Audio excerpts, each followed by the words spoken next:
ஜீ தமிழில் ஒளிபரப்பாகிற வாரிசு சீரியலில் இன்றைக்கி என்ன நடந்துச்சுன்னு ஷார்ட்டாக பார்த்துருவோமா. அதாவது ஜனாமாக்கு அம்மா போட்டிருக்கு, தமிழ் தான் கூட இருந்து எல்லாமே அவங்களுக்கு செய்கிறாங்க, எல்லாம் ஹெல்ப் பண்ணுறாங்க.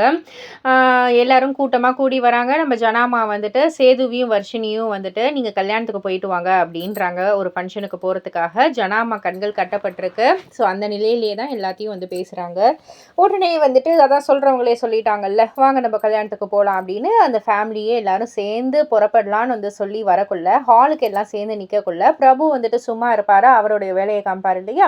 ஸோ பிரபு சொல்கிறாங்க, நானும் தேனுவும் கல்யாணத்துக்கு வரல, நீங்கள் எல்லாம் போயிட்டு வாங்க அப்படின்றாங்க. ஏன் என்னன்னு கேட்கக்குள்ள ஜனாமா சேதுவும் வர்ஷினியும் போயிட்டு வாங்கன்னு தனியாக குறிப்பிட்டு சொன்னாங்கல்ல, அதுபோல் பிரபுவும் தேனுவும் போயிட்டு வாங்கன்னு எங்களை தனியாக சொல்லணும்ல, சொல்லவே இல்லையே, அப்புறம் எப்படி நாங்கள் ஃபங்க்ஷனுக்கு வருது. அண்ட் அது மட்டும் கிடையாது, ஜனாமாக்கு துணையாக தமிழ் இருக்காங்க, தமிழுக்கு ஹெல்ப் பண்ணுறதுக்கு தேன் இங்கே இருக்கட்டும், நானும் தேனும் இங்கே இருக்கோம் அப்படின்ற மாதிரி சொல்கிறாங்க.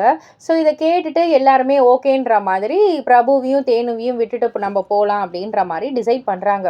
ஆனால் ஆடியன்ஸ்க்கு கண்டிப்பாக ஒரு கேள்வி இருக்கும், அதாவது பிரபு இந்த அளவுக்கு நல்லவர் இல்லை அப்படின்றது தான். ஸோ கண்டிப்பாக வீட்டில் இருந்துக்கிட்டே தமிழுக்கு ஏதோ ஒரு தொந்தரவு கொடுக்க போகிறாரு, ஜனாமாக்கும் ஏதோ ஒரு தொந்தரவு கொடுக்க போகிறாங்க, அதுவும் தேன் மூலியமாக கொடுக்க போகிறாங்க. ஸோ என்ன நடக்க இருக்குது அப்படின்றதுக்கு ஒரு மிகப்பெரிய கேள்விக்குறி இருக்குது. இதற்கு விடை தெரியணும் மறக்காம ஜீ தமிழ்ல வாரிசு சீரியலை காண தவறாதீர்கள். அண்ட் இது போல சீரியல் அப்டேட்டை தெரிஞ்சுக்கிறதுக்கு மறக்காம நம்ம சேனலை சப்ஸ்கிரைப் பண்ணுங்க, லைக் பண்ணுங்க, ஷேர் பண்ணுங்க.